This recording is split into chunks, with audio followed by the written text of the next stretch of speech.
لله وحده والصلاة والسلام على من لا نبي بعده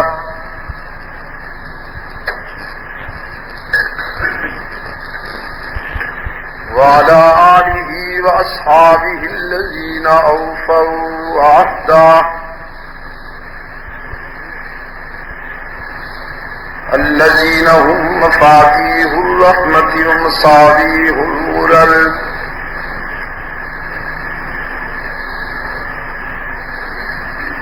أعوذ بالله من الشيطان الرجيم بسم الله الرحمن الرحيم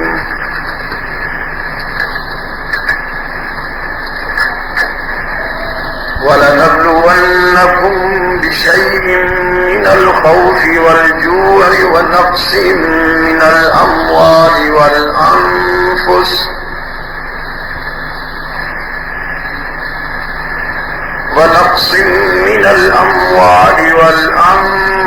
والثمرات وبشر الصابرين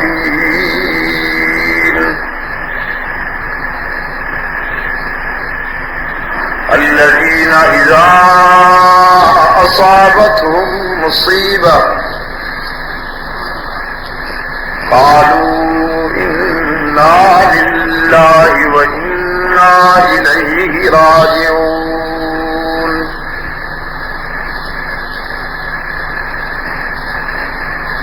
وقال الله تبارك وتعالى في مقام آخر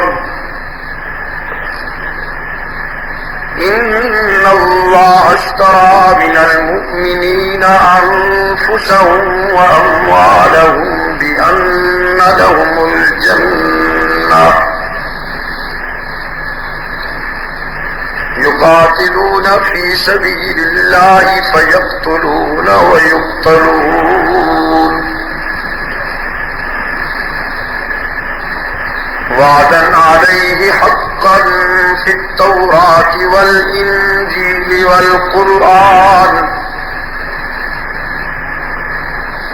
فمن أوفى بعهده من الله فاستبشروا ببيعكم الذي بايعتم به وذلك هو الفوز العظيم صدق الله مولانا العظيم.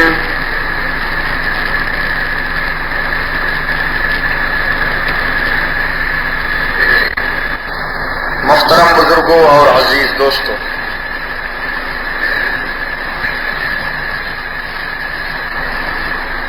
آج کی اس نشست میں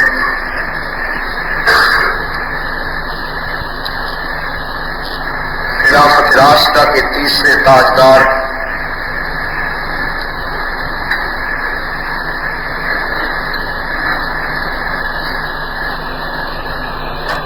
رسول اکرم صلی اللہ علیہ وسلم کے دوہرے داماد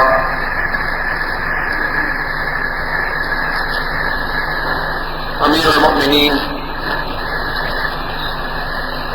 حضرت عثمان ذو النورین کی سیرت، ان کی شہادت اور ان کی شخصیت پر گفتگو ہوگی. اس پنکھے کو بھی بند کر دیجیے مول صاحب.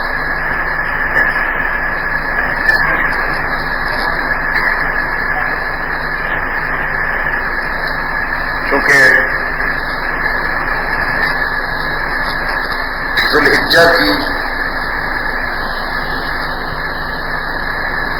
18 تاریخ کو سن 35 ہجری میں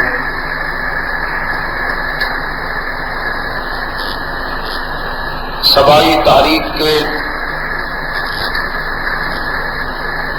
اجمی منافقین کے ہاتھوں سے نہایت بے دردی اور مظلومیت کے ساتھ اس عظیم انسان کو شہید کیا گیا.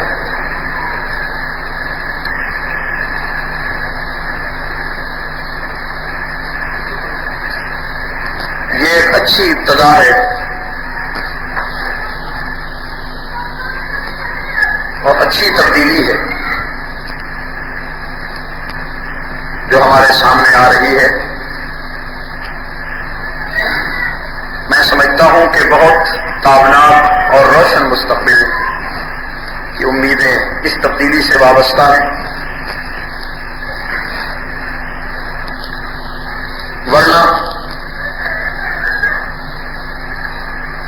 اہل سنت و جماعت کے حلقے ایک خاص ذہن کے پراگنڈے سے متاثر ہو کر اسلام کے ان اساسی محسنوں اور ان کی سیرت و شخصیت اور ان کے ایام آئے وفات و شہادت سے تقریباً بے خبر تھے۔ ایک طرف سے ایک مخصوص ٹارگٹ کو سامنے رکھ کر یہ پراپگنڈا ہو رہا تھا اور ہو رہا ہے کہ اسلام کے دامن میں بس اس کے سوا کیا ہے، ایک ضرب ید اللہ ہی، ایک سجدہ شبیر۔ ظاہر ہے کہ اہل سنت و جماعت کو حضرت علی رضی اللہ تعالیٰ عنہ سے بھی اور حضرت حسین رضی اللہ تعالیٰ عنہ سے بھی، اہل بیت پیغمبر آل رسول سے عقیدت ہے، محبت ہے، تعلق ہے، جذب ایمان ہے ان کی محبت اور عقیدت ہے۔ اس محبت سے ناجائز فائدہ اٹھاتے ہوئے یہاں لوگوں نے یہ ذہن بنایا بس یہی دو چیزیں ہیں اسلام کے دامن میں، ضرب ید اللہ، ایک سجدہ شبیر، اور بے خبر سنی اسی پہ جھومتا رہا۔ حالانکہ اسلام کے دامن میں بہت کچھ ہے، بے شک ضرب ید اللہ بھی ہے، لیکن ضرب فاروقی بھی ہے۔ اسلام کے دامن میں صداقت صدیقی بھی ہے، اسلام کے دامن میں جلالت سیف اللہ خالد بھی ہے، اسلام کے دامن میں تفقہ ابن مسعود ابن عباس بھی ہے، فراست سلمان و بلال بھی ہے، اور تدبر حسن و معاویہ بھی ہے۔ اسلام کے دامن میں بفضل اللہ تعالی بدر و احد کے شہداء کا خون بھی ہے، بلکہ بدر و احد کے شہداء کی یہ انفرادی خوش قسمتی ہے کہ ان کے خون کی رنگینی قرآن کے اوراق میں بکھری ہوئی ہے۔ کربلا بیان کرنے کے لیے مرثیوں کا اور قصیدوں کا اور تاریخی حوالوں کا سہارا لینا پڑتا ہے۔ بدر و احد کے شہداء کا تذکرہ ہو تو قرآن کھولنا پڑتا ہے بغیر کسی تکلف سے، بغیر کسی تکلف کے۔ قرآن کے آئینے میں بدر و احد کے شہداء کا حسن بے داغ نظر آتا ہے، اور تا قیامت بدر و احد کے شہداء تمام شہداء میں ممتاز و منفرد ہے، باقی سب ثانوی حیثیت رکھتے ہیں۔ بدر و احد کے شہداء بالاتفاق ممتاز و منفرد۔ تو ایک اچھی تبدیلی رونما ہو رہی ہے۔ اس تبدیلی میں اللہ تعالیٰ نے جن لوگوں سے کام لینے کا کرم کیا ہے، فیصلہ کیا ہے، وہ بہت خوش قسمت ہے۔ آنے والی نسلوں پر احسان ہے آپ حضرات کا کہ آپ نے اس تبدیلی کے لیے محنت کی ہے، گالیاں سنی ہیں، الزامات سنے ہیں۔ اللہ آپ کی مدد فرمائے، بہت سی کامیابیاں اللہ تعالیٰ آپ کو نصیب فرمائے۔ میں صبح ہی پہنچا ہوں، تقریباً رات بھر سفر میں رہی، کچھ تھکان بھی ہے ذہنی اور اعصابی۔ کتاب اللہ سے جو حصہ میں نے آپ کے لیے جو گفتگو ہونی ہے تلاوت کیا، اس کا بڑا واضح مفہوم ہے۔ حق تعالیٰ کی طرف سے ارشاد ہوا جب تم میرے ہو گئے ہو تو اب میں بھی تمہیں آزماؤں گا کہ تم میرے ہو یا نہیں ہو، تاکہ پتہ چل سکے کہ کھڑا کون ہے اور منافق کون ہے۔ آپ بھی اپنے دوستوں کو آزماتے ہیں، آزمائے بغیر آپ کسی پر اعتماد نہیں کرتے. یہ تعلق تو بہت ہی نازک ہے.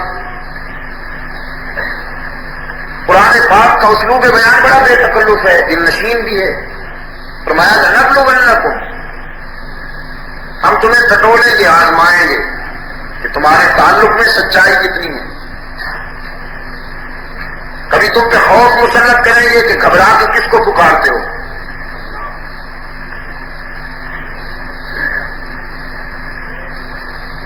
انسان دو کیفیتوں میں پرکھا جاتا ہے، ایک انتہائی خوشی میں اور ایک انتہائی غم میں.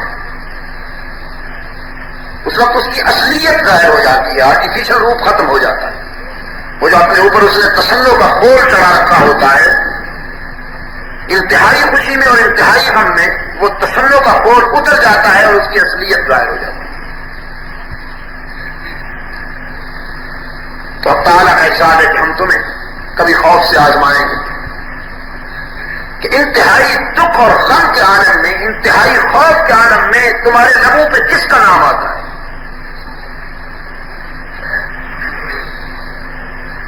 اور یہ صرف آپ کے لیے نہیں ہے، انبیاء علیہ السلام بھی آزمائے گئے.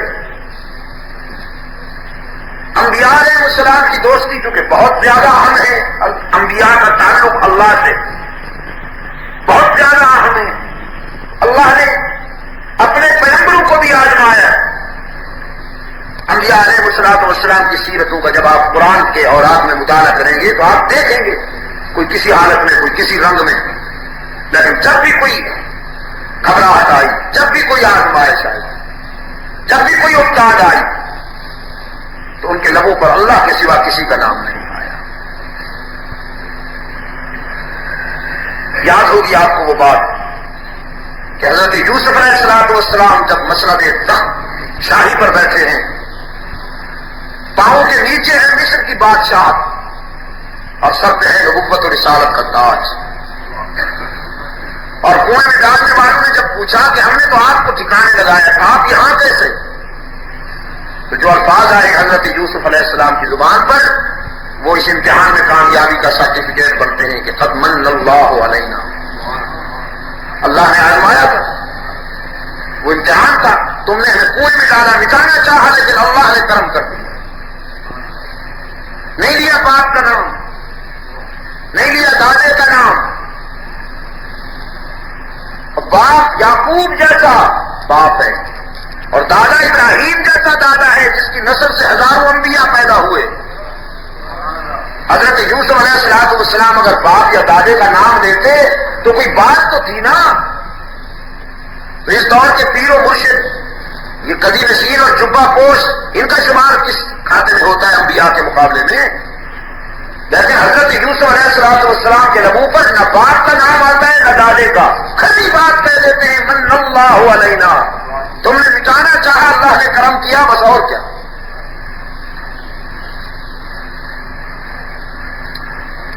من الخوف، آزمائش ہوگی، کبھی تم پہ خوف مسلط کیا جائے گا. والجوع، کبھی تمہارا پاکٹ خالی کر دیا جائے گا. معاشی تنگی میں، اسرت میں مبتلا کر دیے جاؤ گے. بھوک کے ذریعے ہم آزمائیں گے. جب انسان بھوکا ہوتا ہے اس وقت میں اس کی فطرت مچلتی ہے. کس کی طرف کاسا ددا لے کے جاتے ہو، مجھ سے مانگتے ہو یا اوروں کی طرف سوال کرتے ہو. وَنَقْصٍ مِّنَ الْأَمْوَالِ، کبھی تجارت میں ہولناک خسارہ ہو جائے گا.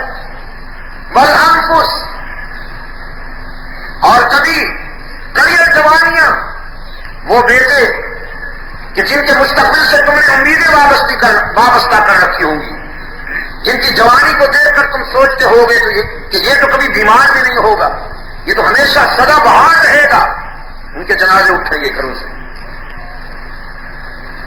وثمرات، کبھی بالکل تیار باغ اجاڑ اور ویرانہ بن جائیں گے.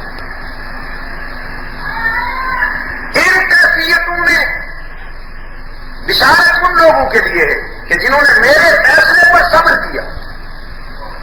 وبشر الصابرین، میرے فیصلے پر جنہوں نے صبر کیا ان کے لیے بشارت ہے۔ حضرت عبد القادر گیلانی رحمت اللہ تعالی علیہ ہماری تاریخ کا بڑا حسین باب ہے۔ بزنس فرمایا کرتے تھے، تعویذ گنڈا نہیں بیچتے تھے، اور نہ 11ویں کے نام پر محلے والوں کا دودھ ہضم کرنے کا کوئی پروگرام بنا رکھا تھا، بالکل نہیں۔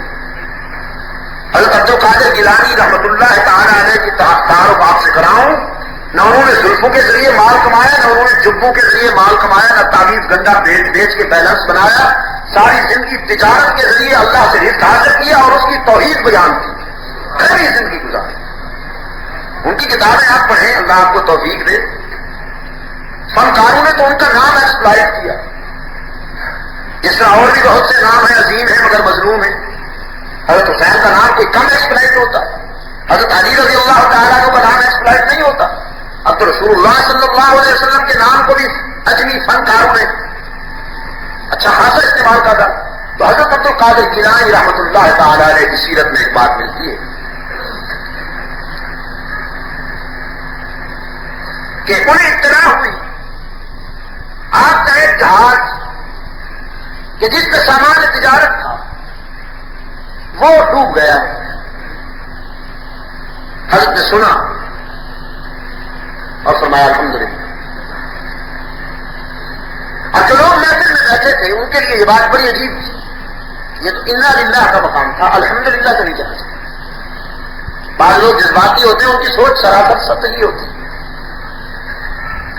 اب کچھ دیر ہوئی تھی کہ اطلاع نہیں، الحمدللہ وہ محفوظ ہے، خطرہ پیدا ہوا تھا لیکن بچ گیا، وہ جہاز نہیں ڈوبا۔ تو حضرت نے پھر بھی وہی فرمایا الحمدللہ۔ تو سامعین میں سے، خدام میں سے، شاگردوں میں سے، متوسلین میں سے، تلامذہ میں سے کسی نے کہا کہ ہمیں سمجھائیے حضرت، جب ڈوبنے کی اطلاع آئی تھی آپ نے الحمدللہ کہا، جب بچنے کی اطلاع آئی تو بھی آپ نے الحمدللہ کہا، یہ ادا کچھ ہماری سمجھ میں نہیں آئی۔ حضرت عبد القادر گیلانی رحمت اللہ علیہ فرمانے لگے، جب مجھے یہ اطلاع ملی کہ وہ سفینہ یا وہ جہاز یا وہ کشتی ڈوب گئی ہے جس پر میرا مال تجارت ہے، تو میں نے دل پہ نظر ڈالی کہ میرے دل کی کیا کیفیت ہے۔ تہلکہ مچ گیا ہے، بحران کا شکار ہو گیا ہے میرا دل، لیکن جب میں نے دل پہ نظر ڈالی تو وہ مطمئن تھا۔ میں نے کہا الحمدللہ، نقصان کا سن کر میرا دل گھبرایا نہیں، یہ اللہ کا کرم ہے۔ پھر جب یہ اطلاع آئی کہ وہ محفوظ ہے، نہیں ڈوبا، تو بھی میں نے دل پر نظر ڈالی کہ کہیں اچھل تو نہیں پڑا، کہیں کچھ بے قرار مسرت میں اطلاعات کی حد تک تو نہیں چلا گیا، تو بھی میں نے دل کی کیفیت کو اعتدال پہ پایا تو الحمدللہ کا۔ نقصان ہو گیا تو گھبراہٹ محسوس نہیں کی، کامیابی ہو گئی تو اطلاع نہیں، اس پر میں نے الحمدللہ کہا ہے، اور یہ دونوں کیفیتیں اس قابل ہیں کہ اس پر الحمدللہ ہی کہا جائے۔ یہ ہے صبر کہ اللہ کے فیصلوں پر مطمئن ہو جانا، یہ ذالک فضل اللہ ہوتی ہے میرے ساتھ۔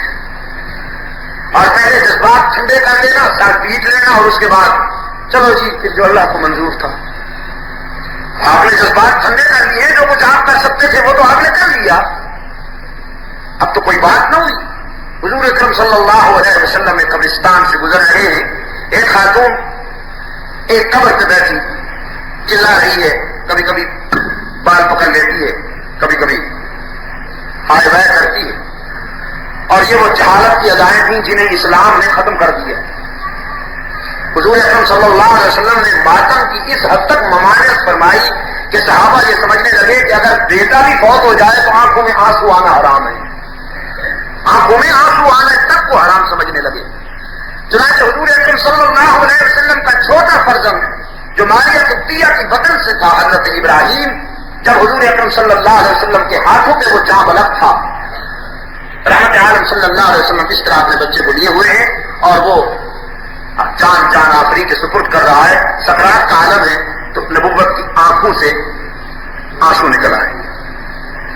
حضرت عبد الرحمن رضی اللہ تعالیٰ عنہ قریب کھڑے ہیں، ابن عوف عرض کرتے ہیں یا رسول اللہ، حضور آپ رو رہے ہیں۔ رحمت عالم صلی اللہ علیہ وسلم سمجھ گئے کہ اس کا رد عمل ہے جو میں نے انہیں ماتم سے منع کیا ہے کہ اس سے اتنے متاثر ہے کہ آپ آنسو دیکھ کر بھی گھبرا دیں. حضور نے فرمایا یہ ماتم نہیں ہے، یہ بچھڑتے ہوئے بیٹے کے لیے اپنے باپ کی شفقت کا آخری خراج ہے اور اس کی اجازت ہے، اس کی اجازت ہے. لیکن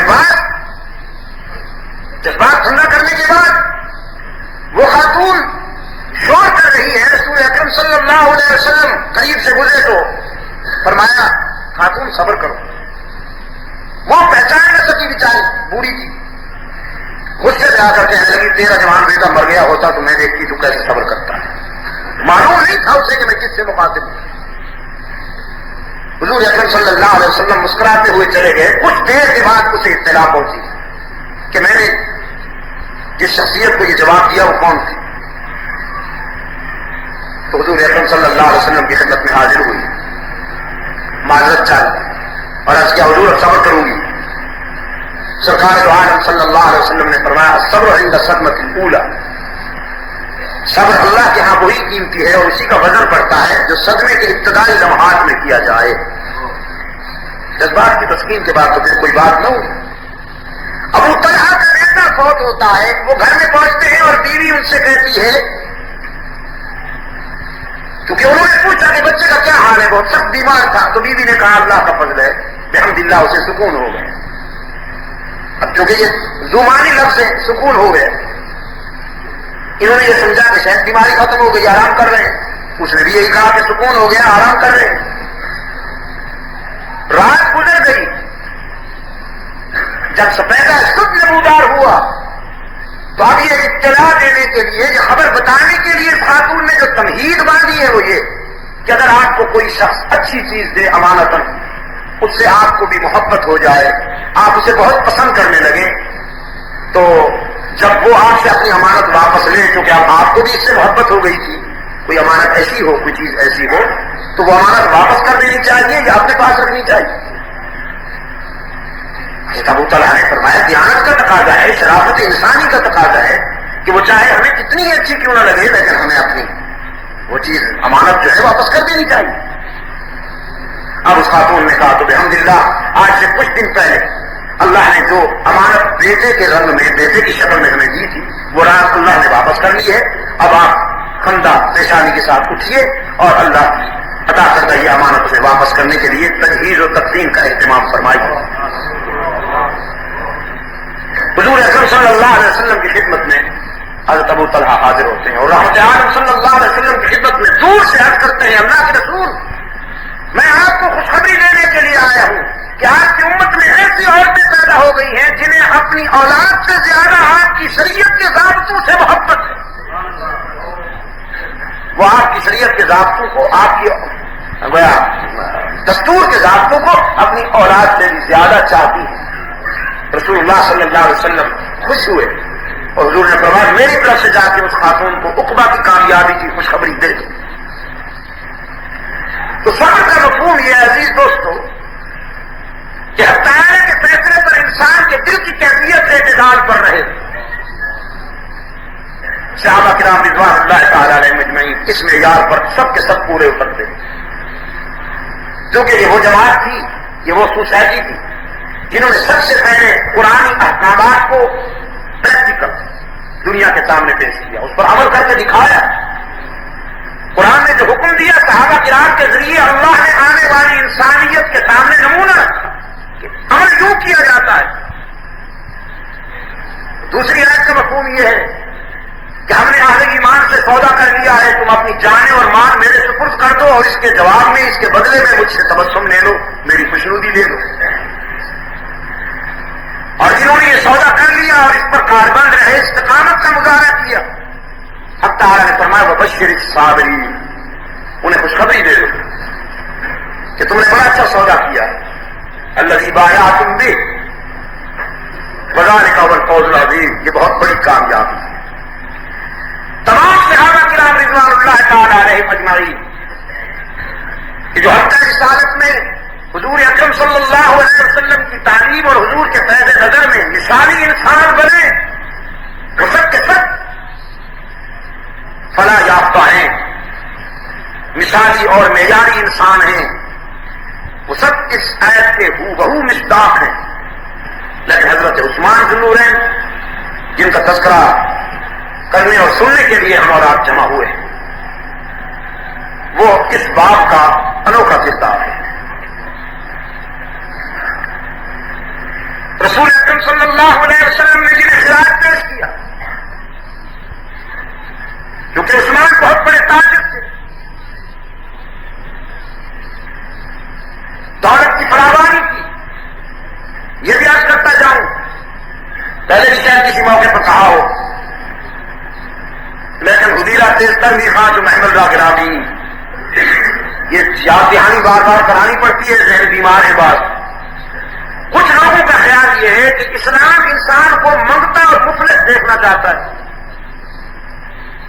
مسلمان وہ ہوتا ہے کہ جس کو دور سے دیکھنے پر یہ اندازہ ہو کہ یہ زکات لینے کے لیے آ رہا ہے. اسلام کسی کی سفید پوشی برداشت نہیں کرتا.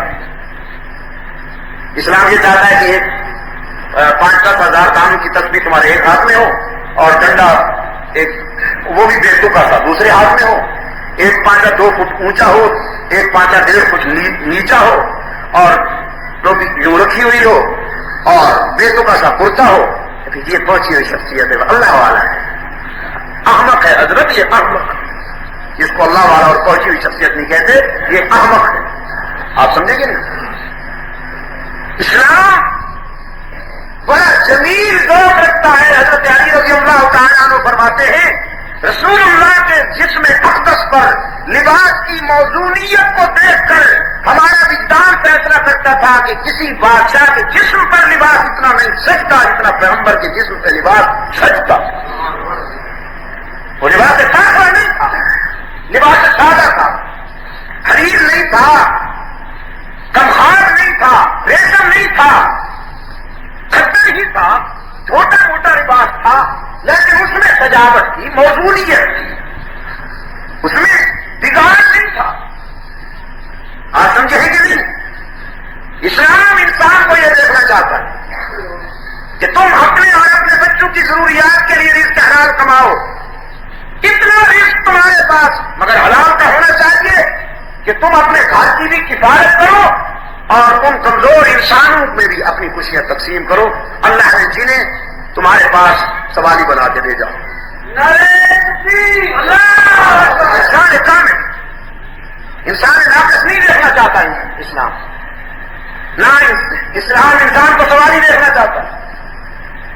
اسلامی معاشرہ جب شباب کو پہنچا تو آپ دیکھیے کہ فاروق اعظم رضی اللہ تعالیٰ عنہ کی خلافت میں ایک مرحلہ ایسا آیا کہ جب مدینہ رسول سے مرکز اسلام سے اعلان ہوتا تھا ہے کوئی زکات لینے والا،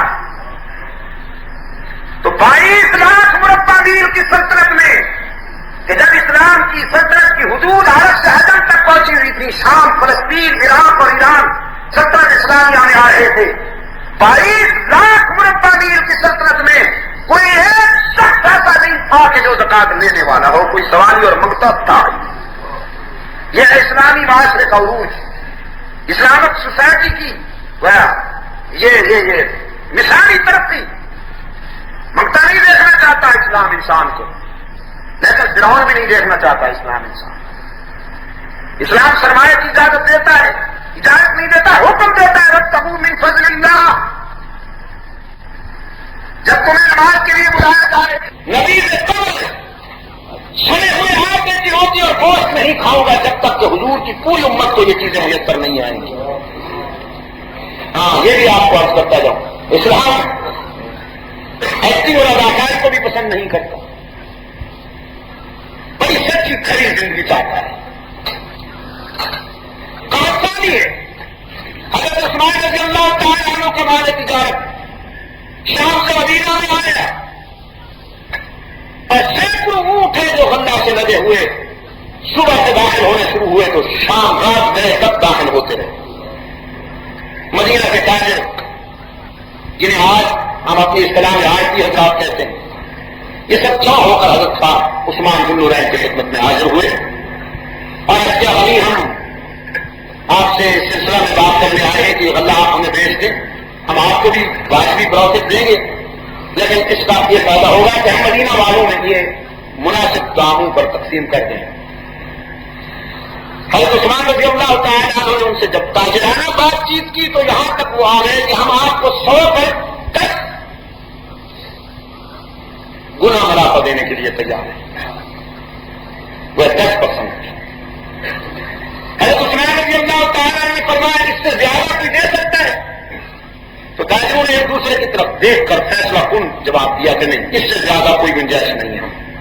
یہ ہماری طرف سے آخری پیشکش ہوتی ہے. تاجر حضرات کی گفتگو آج کل تو کوئی وہ ٹالا کے نیچے خسر پسر ہوتی ہے، انگلیاں بات کرتی ہیں، آنکھوں کے اشارے ہوتے ہیں، زبان بند ہوتی ہے، انگلیوں میں سب کچھ ہوتا ہے. کچھ یوں پکڑ کے کچھ کرتے رہتے ہیں، معلوم کیا کچھ ہوتا رہتا ہے. تو انہوں نے آخری بات کہہ دی کہ ہم 10% سے نہیں زیادہ دے سکتے ہیں، اس سے زیادہ ہم میں گنجائش نہیں. حضرت عثمان ذو النورین فرمانے لگے تم مجھے 100 پہ 10 دینا چاہتے ہو اور میں نے اس سے سودا کر لیا ہے جو مجھے 1 پہ 10 دیتا ہے. اور صرف یہی نہیں کہ 1 پہ 10 دیتا ہے، اس نے یہ بھی کہا کہ اگر میری رحمت جوش میں آ گئی اور تیرے اخلاص کو میں نے وسیع پایا تو پھر اس سے بھی کہیں زیادہ دوں گا. سمجھ نہ سکے یہ بات، انہیں حیرت ہوئی کہ کون ہے یہ، تو گھر پھونک کھیل معلوم ہوتا ہے، بزنس تو نہ ہوئی. ایک پر جو شخص تک دیتا ہے وہ خود کیا کمائے گا، ایک دوسرے کی طرف دیتا تو سب نے آنکھوں میں کہا نہیں، ہم میں سے کسی نے یہ نہیں کہا. تو حضرت عثمان مسکرائے، فرمانے لگے تم اپنے حلقوں میں مت دیکھو، میں نے محمد عربی کے خدا سے سودا کر لیا ہے اور یہ اللہ سارے کا سارا میں نے اللہ کے نام پر مدینہ والوں کے لیے وقف کر دیا ہے. اور جا کے مدینہ میں اعلان کر دو جس کو جتنا چاہیے وہ آئے اور اپنی اس کے مطابق لے جائے ضرورت کے مطابق. اب یہ اللہ میرا نہیں، یہ حضور کی امت کا ہے.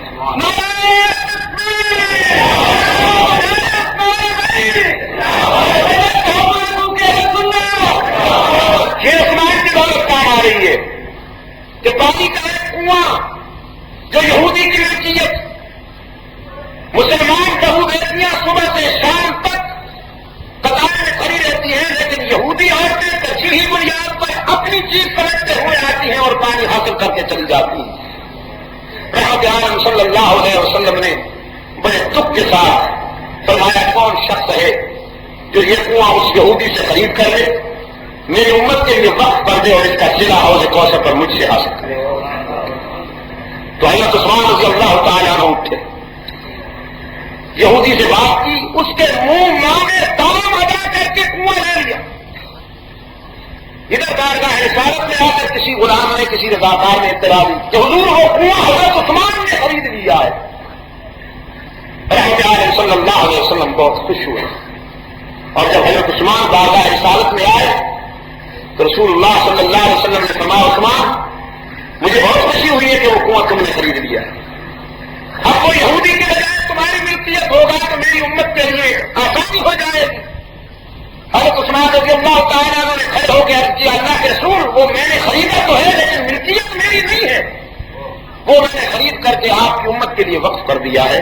اب وہ جب تک بھی رہے گا آپ کے رضاکاروں کے لیے اور آپ کی امت کے لیے وقف رہے گا، اس کا ملکیت کے لحاظ سے مجھ سے کوئی تعلق نہیں. مسجد نبوی کے شہر میں توسیع کا مرحلہ آیا تو حضرت عثمان کی دولت کام آئی. مسجد نبوی کی تعمیر کا مرحلہ آیا تو عثمان کی دولت کام آئی. اور ابھی دوستوں سیدہ فاطمہ اور سیدنا حضرت علی کے نکاح کا مرحلہ آیا تو حضرت عثمان کی دولت اور ایثار نے کام کیا کہ حضرت علی رضی اللہ عنہ زیر دیکھنے کے لیے جا رہے. عثمان ذو النورین دیکھتے ہیں، حضرت علی رضی اللہ تعالیٰ عنہ سے عرض کرتے ہیں آپ یہ زیر دیکھیں گے نہ کوئی لے جائے گا، میں لے لوں تو کیا حرج ہے؟ حضرت علی نے فرمایا حرج کیا ہے، مجھے خوشی ہوگی اگر آپ لے لیں. سودا طے پا گیا، تقریباً 480 درہم طے پایا. حضرت عثمان رضی اللہ تعالیٰ عنہ نے وہ رقم حضرت علی کو دے دی اور حضرت علی نے زیر حضرت عثمان کو دے دی. کتاب سے بات ہو چکا ہے تو اب حضرت عثمان رضی اللہ تعالیٰ عنہ نے انتہائی شفقت کے ساتھ وہ زیر بھی حضرت علی رضی اللہ تعالیٰ عنہ کے دامن میں ڈال دی. فرمایا علی رقم بھی آپ لیجیے اور زیر بھی قبول فرمائیے تاکہ سیدہ فاطمہ کے نکاح میں اور اپنے دولہا بھائی کے نکاح کی خوشی میں کچھ عثمان کا بھی حصہ شامل ہو جائے.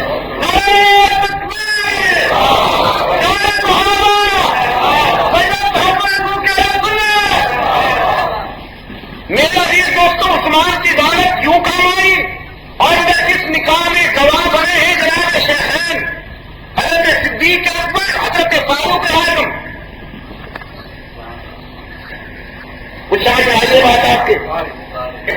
جس نکاح میں عثمان کی دولت کام آئے اور جس نکاح میں صدیق و عمر گواہ بنے، اس نکاح کو صحابہ کرام سے بالخصوص حضرات شیخین سے اور عثمان ذو النورین سے کیسے جدا کیا جا سکتا ہے؟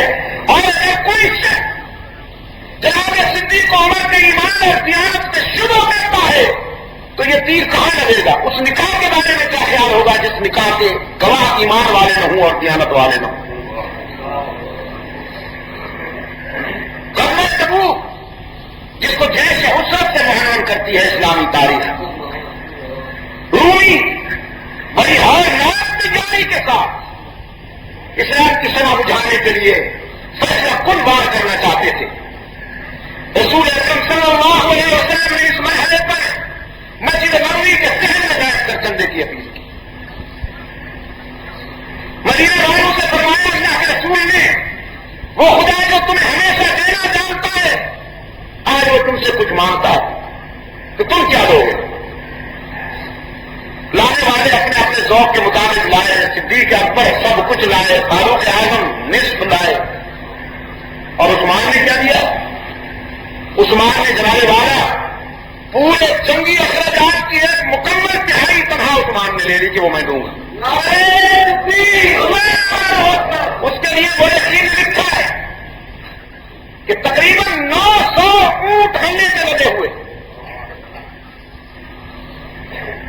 70 گھوڑے فوجی تربیت یافتہ جو اس طور کے فینٹم تیاری سے بمبار تیاری سے بھی زیادہ قیمتی اور وزنی ہو سکتے ہیں۔ اور رسول اکرم صلی اللہ علیہ وسلم کی خدمت میں حضرت عثمان ذو النورین نے 100 دینار لے آ کر جو ڈھیر لگایا ہے پیغمبر کے قدموں میں، تو رسول اللہ صلی اللہ علیہ وسلم نے حضرت عثمان کے عقیدے کو اس ہاتھ سے الٹ کر اس ہاتھ سے پلٹ کر ایک تاریخی جملہ فرمایا، فرمایا ما ضل عثمان ما عمل بعد هذا اليوم، آج کے بعد میں اعلان کرتا ہوں کہ میرے عثمان کو دنیا کا کوئی کام جنت کی بہاروں سے نہیں روک سکے گا۔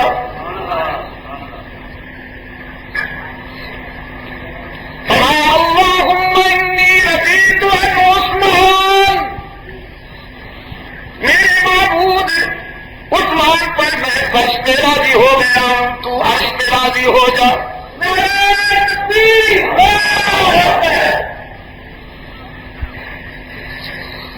بالغات میں تاریخ کے حوالوں سے حضرت عثمان رضی اللہ تعالیٰ عنہ پر الزامات کے جو انداز لگائے،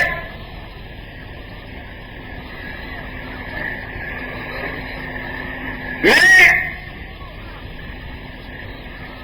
پچھلی رات اسلام آباد میں بڑا سنجیدہ پروگرام تھا اسی سلسلے کا،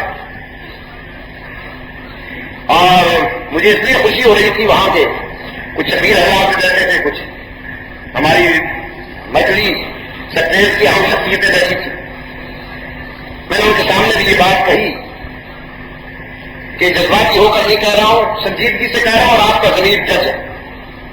عثمان ذو النورین کے خلاف تاریخ کا جو انبار لگایا ہے الزامات کا یاد لوگوں نے، اگر وہ اتنا اونچا ہو جائے کہ آسمان تک مل جائے تو میں اس تمام الزامی انبار کو جو حضرت عثمان کے خلاف تاریخ نے لگایا ہے قول رسول کے اس ایک جملے پر قربان کر دوں کہ عثمان فی الجنہ، عثمان جنتی ہے۔ اب مولوی صاحب کیا لکھتے ہیں، کسی مفکر صاحب کا فکر کس طرف جا رہا ہے، کسی کے قلم کا رخ کیا ہے، مجھے اس سے کوئی بحث نہیں۔ میں تاریخ کی موشگافیوں کو دیکھوں یا پیغمبر کے نطق پر نظر کروں۔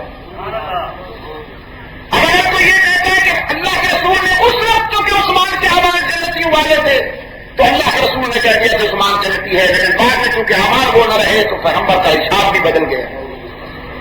یہ چور بازاری ہے، یہ رہزنی ہے، یہ وہ ذہنی لوٹ مار ہے تاریخ میں کہ پیغمبر کے ارشاد کو کوئی وہ تخمینہ کرتا ہے کہ اللہ کے رسول نے انداز میں بات کہہ دی، وہ تکا مار دیا، لگ گیا نہ لگا نہ لگا۔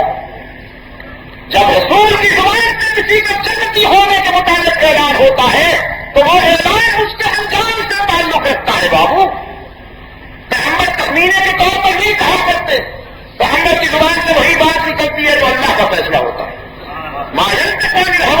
الا وحی یوحی کا مسند نشین ہوتا ہے پیغمبر. اللہ کے رسول نے کہا دیا ابو بکر فی الجنہ تو اس کے جنتی ہونے میں کوئی شک نہیں.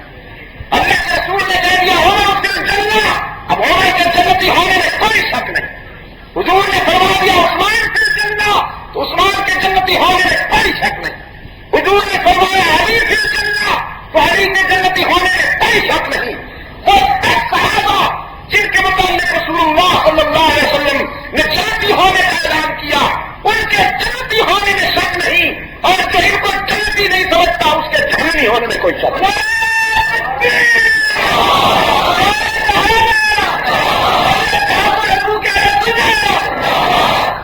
یہ تخمینے کی بات نہیں ہوتی کہ اللہ کے رسول صلی اللہ علیہ وسلم نے انداز میں ایک بات کہہ دی لیکن وہ بات میں صحیح ثابت نہ ہوئی. جو یہ اچھی ہے اس لیے تو ذوالفقار اشارتین کہتے ہیں عثمان کو. یہ 3 جملے آپ کے دل میں اتر جائیں حضرت عثمان کے متعلق. ذوالنورین، ذوالاشارتین، ذوالہجرتین. ذوالنورین اور ذوالاشارتین، ذوالہجرتین. حضور کی 2 بیٹیوں سے نکاح کی سعادت حاصل ہوئی تو ذوالنورین ہو گئے. اور اس سے ذوالنورین کیا ہے؟ آپ اپنی بیٹی کو نور نظر کہا کرتے کہ نہیں؟ میری لفظ جگر ہے جی، یہ میری نور نظر ہے. فلاں جو ہے یہ سرداری فلاں صاحب کی نور نظر ہے کہا کرتے ہیں کہ نہیں؟ آخر یہ وہی نور ہے، کہیں آپ کو فرشتوں والا نور نہ سمجھ لیجیے گا جیسے آپ لوگ بدل گئے. حضور کی 2 بیٹیوں سے نکاح ہوا تو ذوالنورین ہو گئے. حضور نے 2 مرتبہ عثمان کے جنتی ہونے کا اعلان کیا تو ذوالاشارتین ہو گئے. پہلے حبشہ کی طرف پھر مدینہ کی طرف 2 مرتبہ ہجرت کی تو ذوالہجرتین ہو گئے. اور یہ تنہا عثمان کے حصے میں آئی ہے سعادت. پوری انسانیت میں پیغمبر کی 2 بیٹیوں سے نکاح کی سعادت کسی کے حصے میں نہیں آئی. صرف عثمان کے حصے میں آئی کہ پیغمبر کی 2 بیٹیاں نکاح میں آئی عثمان کے اور پیغمبر بھی رحمت للعالمین جیسا امام الانبیاء والمرسلین صلی اللہ علیہ وسلم نے اپنی بیٹی حضرت رقیہ عثمان کے نکاح میں دی. اس کے انتقال پر حضرت کے موقع پر حضرت رقیہ کے انتقال پر عثمان سردہ رہنے لگے کہ خاندان نبوت سے جو میرا تعلق قائم ہوا تھا وہ منقطع ہو گیا. تو رسول اللہ صلی اللہ علیہ وسلم نے پھر اپنی دامادی میں لے لیا عثمان کو اور اپنی دوسری بیٹی ام کلثوم حضرت عثمان کے نکاح ہوا. جب حضرت ام کلثوم کا نکاح ہوا تو عثمان سردہ رہنے لگے. حضور نے فرمایا عثمان اگر اللہ نے مجھے اور بھی بیٹیاں دی ہوتی تو میں وہ بھی جگہ باقی نکاح میں دے کر خوشی محسوس کروں. اس سے بڑھ کر عثمان ذوالنورین کی سعادت، اس کے شرافت اور حیات معیار کو سمجھنے کے لیے بہتر کسوٹی کون سی ہو سکتی ہے؟ رسول اکرم صلی اللہ علیہ وسلم ایک جگہ آرام فرمائے بے تکلفی کے ساتھ محفل ہے. غلام بیٹھے ہیں، رضاکار بیٹھے ہیں اور قائد ان کو جہاد کے مرحلوں میں گزرنے کے لیے کچھ ہدایات دے رہے ہیں کہ اتنے کسی بھی اطلاعی حضور عثمان حاضری کی اجازت چاہتے ہیں. یہ حکم ہے بیٹا اگر اپنے باپ کے کمرے میں بھی آئے تو اجازت لے کے آئے اور اگر باپ اپنے بیٹے کے کمرے میں آئے تو اجازت لے کے آئے. اسلام کا یہ مزاج ہے. یہ نہیں کہ کیونکہ باپ صاحب ہے اس لیے بے گھر کرتے برستے جس وقت چاہے بغیر کسی طرح کے کچھ چاہے نہ معلوم بیٹا آگے کس حالت میں ہے. انسان مختلف کیفیتوں میں ہوتا ہے. اسلام دین فطرت ہے، حکم ہے کہ پہلے اس کو اطلاع دے کر آ رہا ہوں. حضرت عثمان رضی اللہ تعالیٰ عنہ نے اجازت چاہیے رسول اللہ صلی اللہ علیہ وسلم کی خدمت میں حاضری کی. تو حدیث میں آتا ہے کہ رسول اکرم صلی اللہ علیہ وسلم پہلے بے تکلف بیٹھے تھے، پنڈلیوں سے ذرا چادر بھی ہٹی ہوئی تھی. اب ذرا تکلف کے ساتھ بیٹھ گئے، چادر ٹھیک کی اور پھر فرمایا اب عثمان کو بھیج دو. تو رضاکاروں نے عرض کیا اللہ کے رسول آپ پہلے تو بہت بے تکلف بیٹھے تھے، عثمان کے آنے پر آپ نے یہ تکلف کیوں فرمایا؟ تو رحمت عالم صلی اللہ علیہ وسلم نے فرمایا جس شخص سے اللہ کے فرشتے عرش پر حیا کریں میں اس سے فرش پر کیوں نہ حیا کروں. حضرت عثمان ذوالنورین یہ تو ایک تاریخ کا وہ حسین باب ہے کہ اس پر عمر نور چاہیے کہ میں بولتا جاؤں. اب آپ کو میں یہ بتاؤں کہ عثمان کی خلافت میں اسلامی سلطنت کی حدیں کہاں تھیں اور پھر کہاں پہنچی.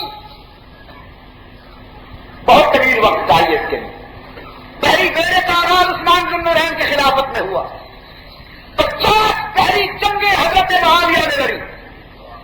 50 چن چن کر یہودیت اور عیسائیت کی نسل مار دی معاویہ نے. جبھی تو آج بھی جب معاویہ کا نام آتا ہے تو یہودیت زدہ ذہن کانپتے ہیں, سبائیت زدہ ذہن کانپ اٹھتے ہیں, معاویہ کا نام بچا نہیں سکتے, اس لیے کہ معاویہ کا نام عنوان فتح و ظفر ہے تاریخ میں. جہاں قدم رکھے شیر نر نے فتح نے اس کے قدم چومے.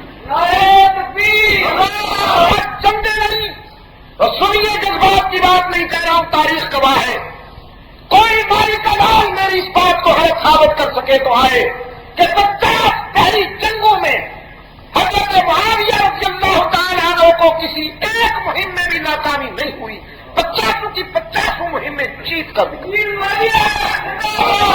اور حضرت حسن ابن علی رضی اللہ تعالیٰ عنہما, حضرت حسین ابن علی رضی اللہ تعالیٰ عنہما, اور خود حضرت علی رضی اللہ تعالیٰ عنہ حضرت عثمان کی خلافت میں مشیر ہیں, حضرت عثمان کے وزیر ہیں, حضرت عثمان کے رفیق کار ہیں. چنانچہ افریقہ کی وہ مثالی جنگ جس میں جرجیر کو سرکندان اسلام نے تہس تہس کر کے رکھ دیا, اس کے 80,000 ہاتھیوں کو الٹ کے رکھ دیا, اس میں حضرت حسن بھی تھے, حضرت حسین بھی تھے, اور وہ خلافت عثمانیہ کا واقعہ ہے. میرے عزیز دوستو, یہودیت اور عیسائیت نے محسوس کیا ہے کہ اگر اس رفتار سے اسلامی فتوحات کا سیلاب کرتا رہا تو پورے عرض پر شاید عیسائیت نام و نشان تبروں پر بھی باقی نہ رہے, عیسائیت کا نام و نشان باقی نہ رہے. تو پھر انہوں نے ایک مشترکہ لابی میں یہ فیصلہ کیا کہ حضرت عثمان کے خلاف پراپگنڈا مہم چلائی. کچھ یہودی اسلام کے نمائندے میں مسلم فیملی میں گھس آئے, کچھ وہ نوجوان کہ جو ان فتوحات کے سیلاب میں طبیعت یافتہ نہیں تھے, جذباتی طبیعتیں تھیں, وہ اس مہم میں بدقسمتی سے انوالو ہو گئے. حضرت عثمان کے خلاف ایک کئی سازش کے ساتھ پراپگنڈا مہم چلی, اور وہ چلتی رہی. سن 35 ہجری میں وہ روز وقت آیا کہ جب فرزندان اسلام زیارت بیت اللہ کے لیے حج پر مکہ گئے ہوئے ہیں, تو ان بصری, مصری اور کوفی منافقین نے مدینہ پر لگا حضرت عثمان رضی اللہ تعالیٰ عنہ کے گھر کا گھیراؤ کیا. جس شخص نے مدینہ والوں کے لیے یہودی سے میٹھے پانی کا کنواں خرید کر کے وقف کیا تھا, اسی کنویں کا پانی اس موسم پر بند کیا. منافق بڑی گہری بیماری ہے, اللہ ہر شخص اس بیماری سے بچائے. منافق بڑا سنگ دل ہوتا ہے. 40 دن کا بھوکا پیاسا عثمان محبوس بیٹھا ہے, اضطراب ہے, بے قراری ہے. حضرت علی رضی اللہ تعالیٰ عنہ, حضرت ابو ہریرہ رضی اللہ تعالیٰ عنہ, حضرت عبداللہ ابن سلام رضی اللہ تعالیٰ عنہ, اور یہ تمام رضاکار امیر المومنین کی خدمت میں حاضر ہو کر اجازت چاہتے ہیں, لیکن حضرت عثمان رضی اللہ تعالیٰ عنہ فرما دیتے ہیں میری وجہ سے نہ بہایا. مجھے بھی معلوم ہے کہ اگر میں آپ کو اجازت دوں تو ان کی ٹکا موٹی ہو سکتی ہے, لیکن میں تاریخ میں اپنا نام ان لوگوں میں سے نہیں گنوانا چاہتا کہ جن کی وجہ سے مدینہ کی گلیاں انسان کے خون سے رنگین ہو جائیں. موت تو ایک دن عام ہے, اگر اسی عنوان سے اللہ نے میری موت مقدر میں لکھی ہے تو میں اسی موت کو سینے سے لگا لوں گا, لیکن اپنے محبوب کے شہر میں انسان کے خون کی ارزانی نہیں برداشت کروں. حضرت معاویہ رضی اللہ تعالیٰ عنہ کا مسئلہ تھا کہ آپ کچھ دنوں کے لیے شام چلے گئے. بے شک مدینہ ہی میں دار خلافہ رہے, لیکن جب تک حالات کنٹرول میں نہیں آ جاتے آج شام چلے. تو حضرت عثمان کا جواب تھا میں اس وقت پر آپ کے ساتھ شام چلوں گا کہ آپ وہاں مجھے موت سے بچا لیں. حضرت معاویہ رضی اللہ تعالیٰ نے فرمایا موت کو کسی بھی وقت کسی بھی مقام پہ آ سکتی ہے, جب اس کا وقت مقرر ہے تو کون بچا سکتا ہے. تو حضرت عثمان نے فرمایا جب موت اپنے وقت مقررہ پر آئے گی تو میں اپنے یار کے شہر کو چھوڑ کر کیوں چلا جاؤں, شام یہیں رہوں گا, ساری مصیبتیں سہوں گا, سارے دکھ برداشت کروں گا, لیکن محمد کا مدینہ چھوڑ کر نہیں جاؤں گا. آخری خطبہ دینے کے لیے حضرت عثمان جب اپنے گھر کی چھت پہ آئے ہیں، مفسدین کے سامنے حضرت عثمان نے بڑے اعتماد اور وثوق کے ساتھ یہ آخری خطبہ دیا۔ ایک نظر ڈال کے فرمایا مجھے جانتے ہو؟ میں کون ہوں؟ پہچانتے ہو نا مجھے؟ میں وہی ہوں جن کے متعلق اللہ کے رسول صلی اللہ علیہ وسلم نے فرمایا جس نے فرش زمین پر کسی جنتی کو چلتا پھرتا دیکھنا ہو وہ عثمان کو دیکھ لے۔ مجھے پہچانتے ہو؟ میں وہی ہوں جس کو اللہ کے رسول نے اپنی 2 بیٹیاں دی۔ اور 3 وجہ ہو سکتی ہے کسی کی جان لینے کے لیے۔ کسی نے کسی کو ناحق قتل کیا ہو، کوئی مرتد ہو گیا ہو، یا کسی نے زنا کیا ہو۔ قتل تو بہت بڑی بات ہے، میں نے تو آج تک کسی کو تھپڑ بھی نہیں مارا، میں نے آج تک کسی کو گالی بھی نہیں دی۔ زنا تو بڑی بات ہے، زمانے کفر میں، زمانے جہالت میں بھی میں نے کبھی کسی کی بیٹی کو غلط نگاہ سے نہیں دیکھا۔ اور اس کے لیے دلیل یہ ہے اگر میری نگاہیں خیر ہوتی اور میری نظروں میں دیانت نہ ہوتی تو خدا سے جور اپنے پیغمبر کی 2 بیٹیاں میرے نکاح میں کبھی نہ آنے دیتا۔ اور فرمایا جہاں تک تعلق ہے ارتداد کا تو میں الحمدللہ اللہ کی توحید کا قائل ہوں، رحمت عالم صلی اللہ علیہ وسلم کو خدا کا آخری اور امام الانبیاء مانتا ہوں، آخری رسول مانتا ہوں، قرآن کو آخری کتاب مانتا ہوں، فرشتوں پر، اللہ کے تمام انبیاء پر، یوم حشر پر میرا ایمان ہے۔ تو تم میری جان لے کر خدا کے سامنے کیا جواب دو گے؟ منافقین نے کہا عثمان بس ایک ہی بات ہے کہ آپ خلافت ہمارے حوالے کر دیجئے پھر آپ محفوظ ہو جائیں گے۔ حضرت عثمان رضی اللہ تعالیٰ عنہ نے فرمایا میری ایک جان تو کوئی شے نہ ہوئی، اگر خدا قیامت تک مجھے زندگیاں دیتا جائے تو میں ہر زندگی قربان کر دوں گا، لیکن اللہ اور اس کے رسول کی سونپی ہوئی یہ امانت منافقین کے حوالے نہیں ہونے دوں گا۔ خلافت اسلامیہ پر منافقین کے قدم برداشت نہیں کروں گا۔ اب جمعہ کا روز تھا، ذوالحجہ کی 18 تاریخ تھی، اور حضرت علی رضی اللہ تعالیٰ عنہ آخری ملاقات کے لیے تشریف لائے۔ درحال ہے کہ حضرت علی کچھ بول نہیں سکتے، آنکھیں برس رہی اور بار بار دیکھتے ہیں حضرت عثمان کی طرف۔ حضرت علی کی آنکھیں کہہ رہی تھی کہ عثمان ہم سے برداشت نہیں ہوتا، خدا کے لیے آپ ہمارے لیے کوئی راستہ بتائیں کہ ہم کیا کریں۔ حضرت عثمان رضی اللہ تعالیٰ عنہ نے حضرت علی سے فرمایا بھائی آج آپ کا امتحان بھی ختم ہو جائے گا اور میرے امتحان کا بھی آج آخری دن ہے، اس لیے کہ آپ کے آنے سے پہلے سرکار دو عالم صلی اللہ علیہ وسلم کی مجھے غنودگی کی حالت میں زیارت ہوئی۔ رحمت عالم صلی اللہ علیہ وسلم نے آ کر میرے سینے پہ ہاتھ رکھا، وہ ہاتھ اتنا شفیق تھا کہ اس کی ٹھنڈک میں اب بھی دل کی گہرائیوں میں محسوس کر رہا ہوں۔ جب سے حضور نے میرے سینے پہ ہاتھ رکھا ہے اس وقت سے مجھے بھوک کی بھی کوئی بے قراری نہیں ہے، پیاس کی بھی کوئی بے قراری نہیں۔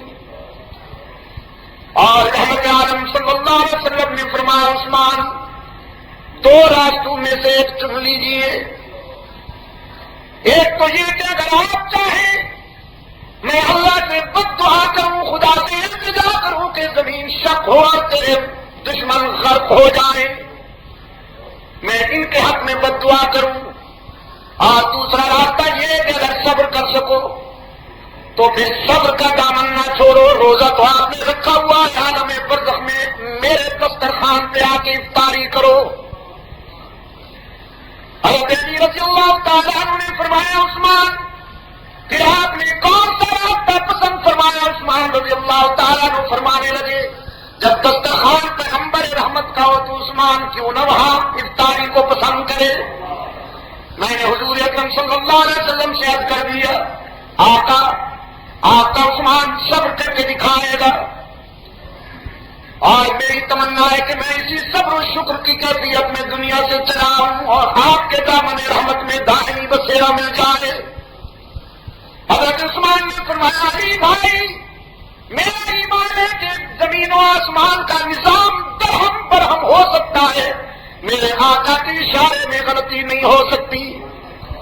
چنانچہ میں تیار ہو کے بیٹھا ہوں، میں نے صاف کپڑے پہن رکھے ہیں، قرآن کھول لیا، عصر کی نماز سے فارغ ہو کر حضرت عثمان رضی اللہ تعالیٰ عنہ قرآن کریم کی تلاوت میں شروع ہو گئے۔ سورہ فاتحہ سے تلاوت شروع کی۔ پہلے سپارے کی آخری آیتیں تھیں کہ قاتل حضرت عثمان کے مکان کے عقبی حصہ سے کود کر اندر آئے۔ پہلا پارٹ کیا حضرت عثمان کی زمین پر ایک لوہے کی سلاخ ماری ہے ایک شقی القلب نے۔ حضرت عثمان رضی اللہ تعالیٰ عنہ کے خون کا فوارہ چھوٹا تو قرآن کے دامن میں محفوظ ہو گیا، قرآن کریم کے ورثے رنگین ہو گئے حضرت عثمان کے خون سے۔ فَسَيَكْفِيكَهُمُ اللَّهُ وَهُوَ السَّمِيعُ الْعَلِيمُ۔